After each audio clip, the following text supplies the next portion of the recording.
My name's Evan, and I'm 37. I thought I'd seen every version of love until my wife taught me what indifference really looks like. We'd been married for 8 years. Not perfect, not chaotic. Just steady. The kind of relationship that looked peaceful from the outside, but felt like silence on the inside. It started with small things. Fewer texts during the day, shorter good nights, longer pauses between sentences. I remember sitting across from her one evening, both of us pretending to watch a cooking show. The glow of the TV reflected off her face, but she wasn't really there.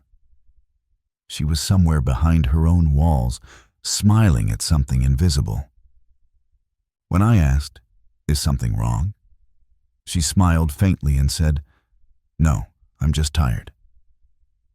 That word, tired, became her shield. Tired after work, tired after dinner, tired of explaining.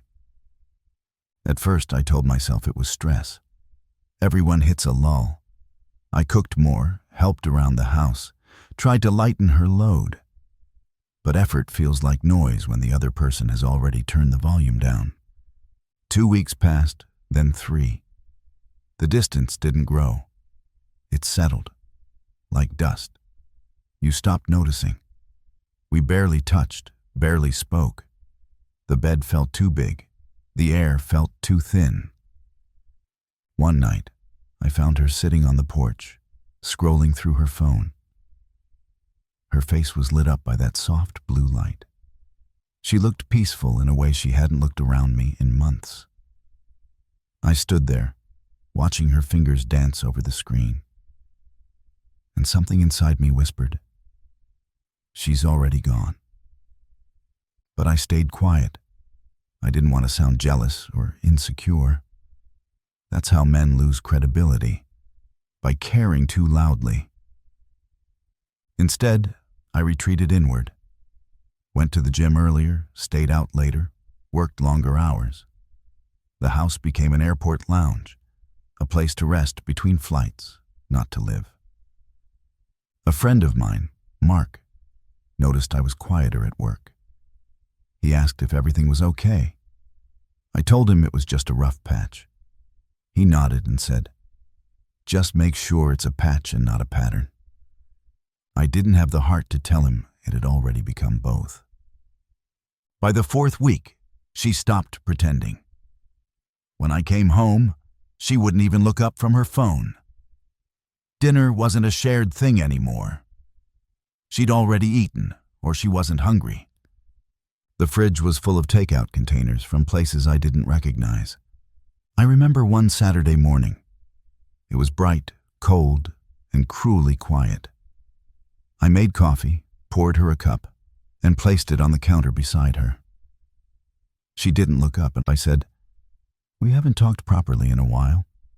She replied, still scrolling, "We've talked."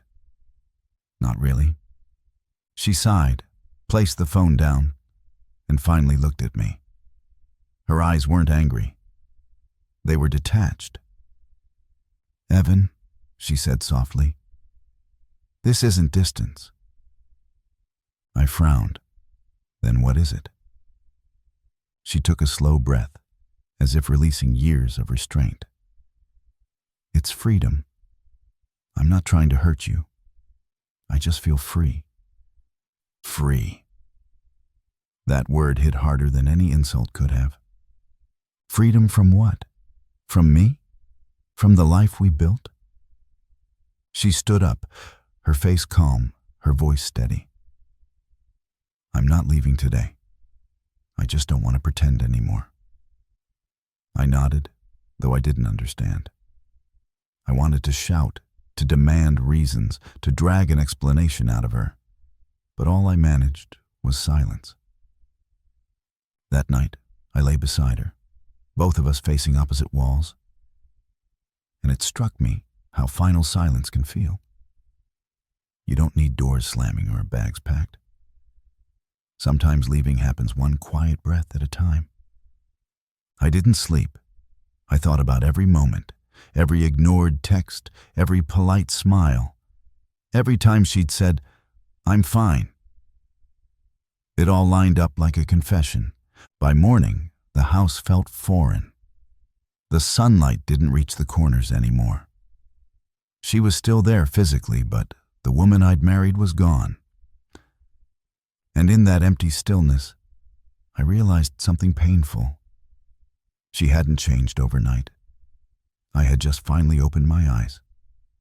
The next few days passed like fog. We moved around each other as if the air between us were glass, transparent but impossible to cross. I tried to have another conversation, but it was like talking to someone underwater. Every word I said surfaced distorted. Once I asked, "Are you seeing someone?" She didn't even look offended, just shrugged. "No, I'm just done feeling trapped." "Trapped," I repeated. "In what?" "In expectations," she said quietly. "In routines. In us." That's when it hit me. She wasn't chasing someone new. She was running from the ordinary. The love that had once excited her now bored her. The stability I thought was comfort felt like a cage to her. I wanted to fix it, to argue that every relationship becomes ordinary eventually. But how do you reason with someone who's already made peace with leaving? So I stopped trying. The silence between us changed flavor. It wasn't tension anymore. It was acceptance. She spent more time outside the house. Long walks, late-night drives, phone calls that ended with small, careful laughs. One evening, I saw her in the living room packing a small duffel bag. "Going somewhere?" I asked. She paused, looked at the bag like she wasn't sure whether to lie. "Just staying with my sister for a bit." I nodded slowly. "Do you want me to say something?" She shook her head. "I don't want a scene." "You won't get one." She zipped the bag and slung it over her shoulder. For a second, her eyes softened, like she almost wanted to explain. But she didn't. She just whispered, "I need space to breathe." I said, "Then breathe somewhere else." She froze, not in anger, but in shock. She wasn't expecting calm. She was prepared for begging, for guilt, for a chase, but not for quiet dismissal. "Evan," she started, "I didn't mean—" I raised a hand. "You said you're free. Freedom doesn't come with visitation rights." Her lips parted like she wanted to protest, but the words never formed. She just nodded once, slowly, as if sealing the distance between us with approval. And then she left. No slam, no tears, no movie ending. Just the soft sound of the door latch, that tiny click that marks the end of something once infinite. For a few days, the silence felt like death. The house echoed every sound. The fridge hum, the ticking clock, the creak of the hallway. Everything reminded me of her absence, even the things she never touched.